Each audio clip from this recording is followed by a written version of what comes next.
সব নবীকে আল্লাহ একটা করে দোয়া দিয়েছেন, নবী দোয়া করলেই কবুল। সব নবীরা ওই দোয়া করে ফেলেছে দুনিয়াতে। বিশ্বনবী বলেন আমি করি নাই, আমি দুনিয়ার বুকে কঠিন বিপদে পড়েও কোনোদিন করি নাই। আমি আমার স্পেশাল দোয়াটা কিয়ামতের দিন আমার গুনাহগার উম্মতকে সুপারিশের জন্য রেখে দিয়েছি।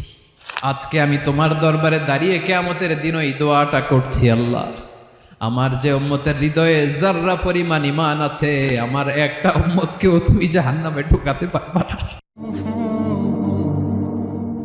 বিশ্বনবী একবার ছাগলের রান খাচ্ছিলেন, খেতে খেতে বিশ্বনবী বলেন আনা সাইয়্যিদুন নাসি ইয়াউমাল কিয়ামা, আমি কিয়ামতের দিন সর্বশ্রেষ্ঠ হব, মানুষের মধ্যে সর্বশ্রেষ্ঠ সেরা আমি বিশ্বনবী। আলহামদুলিল্লাহ পড়েন।